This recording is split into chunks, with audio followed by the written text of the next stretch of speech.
నమస్కారం. నా పేరు గోపాలకృష్ణ నాయుడు.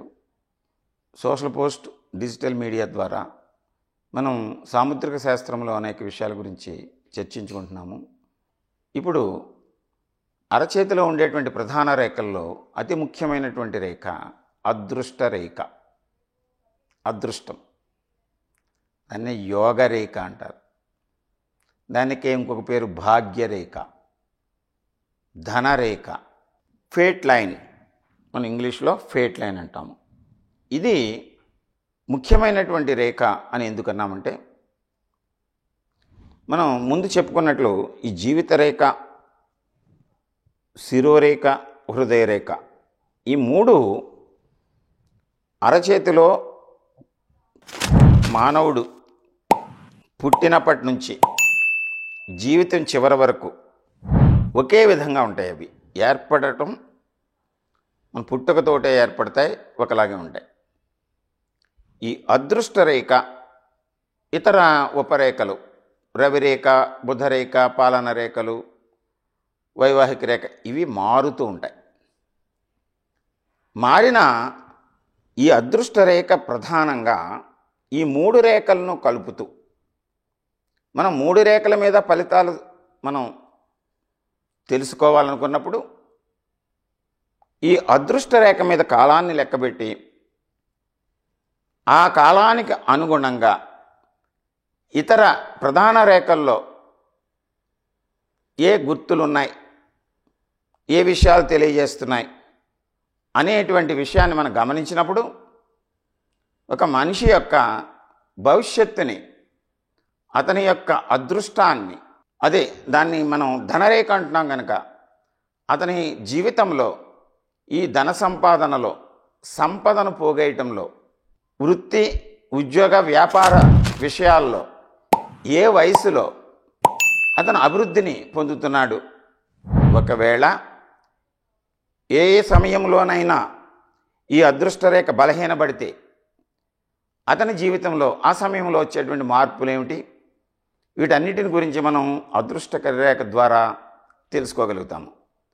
ఈ అదృష్ట రేఖ ఈ అరచేతిలో ఈ హృదయరేఖ, శిరోరేఖ ఉన్నటువంటి ఈ చతుష్కోణము భాగము నుండి ఈ దిగువలో ఏ ప్రాంతం నుండి అయినా, అంటే అరచేతి మధ్యలో కంకణ రేఖ నుండి ప్రారంభమయ్యి ఇలాగా మధ్యవేలు చివరికి శని స్థానానికి చేరితే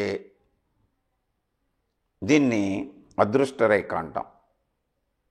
ఈ కంకణ రేఖ నుండి అదృష్ట రేఖ శని స్థానానికి అవిచ్ఛిన్నంగా, అంటే మధ్యలో బ్రేకులు లేకుండా ఉంటే వాళ్ళు బై బర్త్, కొంతమందిని మనం చెప్తాం గోల్డెన్ స్పూన్ తోటి పుట్టాడు అంటారు.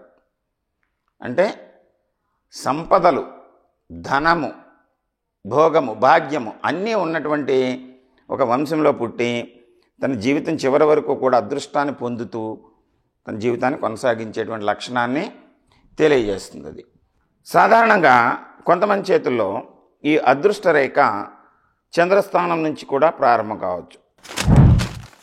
చంద్రుడు స్త్రీకారకుడు, మరి ఈ సంగీత, సాహిత్య, కళలకు నిలయం. ఆ ప్రాంతంలో బయలుదేరినటువంటి ఈ అదృష్టరేఖ, జీవితరేఖ నుంచి ఈ అదృష్టరేఖ ప్రారంభమైతే ఆ వ్యక్తి స్వీయ ప్రతిభ మీద ఈ జీవితాన్ని కొనసాగిస్తూ కుటుంబం యొక్క సహాయ సంపత్తులను కూడా పొందుతూ ఉంటారు. కొంతమంది చేతుల్లో ఈ దిగువ భాగములో, అంటే శిరోరేఖకు దిగువలో అదృష్టరేఖ లేకుండా శిరోరేఖ నుంచి కానీ ఈ శిరోరేఖకి హృదయరేఖకి మధ్యలో చతుష్కోణం నుండి కానీ అదృష్టరేఖ ప్రారంభం అవుతూ ఉంటుంది.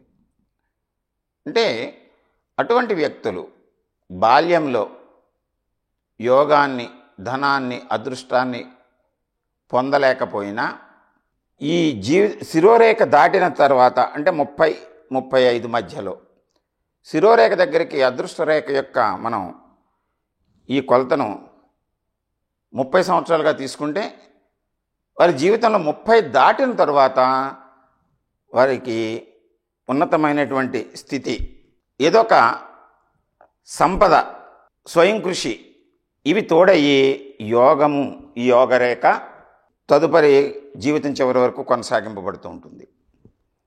కొంతమంది జీవితంలో ఈ అదృష్ట రేఖ ఈ బాల్యములో కానీ ఇక్కడెక్కడ కనిపించకపోయినా యవ్వనము అంటే 30 నుంచి 50 మధ్యలో కానీ అక్కడ కూడా లుప్తమయ్యి later part of the life అంటే 50 దాటిన తర్వాత యోగము కలగవచ్చు. అంటే అంతవరకు సామాన్యంగా జీవితం గడుపుతూ 50 దాటిన తర్వాత యోగాన్ని పొంది, ధనాన్ని పొంది, సంపదను వృద్ధి చేసుకుని జీవితం చివరి వరకు కొనసాగుతూ ఉంటారు. కొంతమంది జీవితంలో ఈ అదృష్ట రేఖ, ఈ యోగరేఖ ఈ ప్రారంభంలో జీవిత ప్రారంభం నుంచి కొనసాగింపబడి ఒక చోట బ్రేక్ అయ్యి మళ్ళీ ఓవర్లాప్ అయ్యి మరలా ప్రారంభమవుతూ ఉంటుంది. ఇలాగా ముక్కలు ముక్కలుగా జీవితం చివరి వరకు. అంటే అటువంటి వ్యక్తులు కొంతకాలము ఈ సంపదను, ధనాన్ని, యోగాన్ని పొంది దాన్ని కోల్పోయి మరలా కొంతకాలము గ్యాప్ తర్వాత మళ్ళీ సంపదను పొందేటువంటి అవకాశం ఉంటుంది ఇలా గ్యాప్ ఉన్నప్పుడు. అలా కాకుండా ఇలా ఓవర్లాప్ అవుతున్నప్పుడు ఒక వృత్తి, వ్యాపారము, ఉద్యోగము, ఒక ప్రదేశము తన జీవితాన్ని కొనసాగిస్తూ ఒక వృత్తి పూర్తవకుండానే ఇంకో వృత్తిలోకి ప్రవేశించడానికి సానుకూలమైనటువంటి పరిస్థితులను కల్పించుకుంటూ తదుపరి కొంతకాలానికి దీన్ని పూర్తిగా విడిచి ఇంకొక స్థానంలో స్థిరత్వాన్ని పొందుతూ ఉంటారు. ఏది ఏమైనా ఈ అదృష్ట రేఖ ప్రారంభము ఎక్కడైనా ఇది మధ్యలో బ్రేక్ అవటం అంటే విడిపోవటం కానీ లేదా క్రాస్ లైన్ తోటి ఆగిపోవటం కానీ ఒకచోట బ్లంట్గా ఆగటం కానీ కనిపిస్తే అది విపరీత పరిణామాలను మనకి సూచిస్తుంది. ఎలాగంటే ఈ శిరోరేఖ దిగువన బ్లంట్గా ఆగకూడదు. అంటే ఇక్కడెక్కడైనా ప్రారంభమైనటువంటి అంటే అదృష్టరేఖ ఏ ప్రాంతంలో అయినా ప్రారంభం కావచ్చు అన్నాం. మధ్యలోంచి కంకణ రేఖ నుంచి, జీవిత రేఖ నుంచి, శుక్రస్థానం నుండి, చంద్రస్థానము నుండి, చంద్రస్థానము పైభాగము నుండి, కుజస్థానం దిగువ భాగము నుండి, ఈ లోపల రెండవ కుజస్థానము నుండి, కేతుస్థానం నుండి ఎక్కడి నుంచైనా ప్రారంభం కావచ్చు. కానీ ప్రారంభమైనటువంటి ఈ అదృష్టరేఖ ఖచ్చితంగా శని స్థానాన్ని చేరాలి. శని స్థానాన్ని చేరే క్రమంలో ఈ ఆగిపోయేటువంటి పరిస్థితి ఏర్పడినప్పుడు ఇది శిరోరేఖని చేరి ఆగిపోతే ఆ వ్యక్తి అంతగా సమస్యలను ఎదుర్కొనేటువంటి ఇబ్బంది ఉండదు. ఏం చేద్దంటే తన సంపద, తన యోగము శిరోరేఖను చేరినప్పుడు తన బుద్ధి కుశలతతోటి దాన్ని వృద్ధి చేసుకునేటువంటి అవకాశం కనిపిస్తుంది. ఇది బ్లంట్గా ఆగిపోయినప్పుడు అయోమయంలోకి వెళ్ళిపోతారు మనిషి. అంటే ఏమీ తోచని స్థితిలో అది యోగము సడన్గా డ్రాప్ అవుతుంది. ఇది ఒక ఇబ్బందికరమైనటువంటి అంశం. కొన్ని సందర్భాల్లో ఈ శిరోరేఖను దాటి ఈ చతుష్కోణంలోకి ప్రవేశించిన తర్వాత ఈ ప్రాంతంలో సడన్గా డ్రాప్ అయితే అది మరింత ఇబ్బందిని కలిగించేటువంటి అంశంగా మనం పరిగణిస్తాము. ఎందుకనంటే ఇది జీవితంలో ప్రధానమైనటువంటి వయస్సు ఎవరికైనా. అదృష్ట రేఖని లెక్క పెట్టేటప్పుడు మనం ఈ కంకణ రేఖ దగ్గర నుంచి ఇక్కడ 0, శిరోరేఖ దగ్గర వరకు 30 లేదా 35. ఇక్కడ 30, 35 అని ఎందుకని అంటున్నానంటే ఈ శిరోరేఖ కొంచెం కిందకి దిగి ఉంటే 30, కొంచెం పైకి వెళ్తే 35. కొంతమంది చేతుల్లో ఈ శిరోరేఖ అది ప్రారంభం నుంచి ఇటు చంద్రస్థానానికి కానీ కుజస్థానానికి కానీ చేరే క్రమంలో కొంతమందికి ఇలా దిగువకు వస్తుంది, కొంతమంది కొంచెం ఎగువకు వస్తుంది. ఆ వేరియేషన్ని మనం గమనించాలి. ఇక్కడ 30 అనుకుందాం, 30 నుంచి హృదయ రేఖ దగ్గరికి వచ్చేసరికి 50. ఎవరి జీవితంలో అయినా సరే ప్రధానంగా అన్ని అంశాలని, అంటే బాధ్యతలని, వృత్తిని, వ్యాపారాన్ని కొనసాగిస్తూ, ఉద్యోగాన్ని కొనసాగిస్తూ, నిలకడ అయినటువంటి ఒక సంపదని పొడుగు చేసుకుంటూ 30 దాటిందంటే సాధారణంగా వివాహ వ్యవస్థలోకి ప్రవేశించి సంతానము, బాధ్యతల్ని కొనసాగిస్తూ 55 దగ్గరికి వచ్చేసరికి బాధ్యతల్ని పూర్తిగా బాధ్యతల నుంచి బయటకు వచ్చేటువంటి వయసు వస్తుంది. అది అంటే బాధ్యతలు ఏర్పడటము, బాధ్యతలు నిర్వర్తించటము. ఈ మధ్యలో గనక ఈ అదృష్టరేఖ, ధనరేఖ ఆగిపోతే, ధనము, సంపద, అదృష్టాన్ని కోల్పోయినటువంటి వ్యక్తి ఈ బాధ్యతలను నిర్వర్తించలేక సమస్యలకు సుడిగుండంలోకి వెళ్ళేటువంటి అవకాశం కనిపిస్తుంది.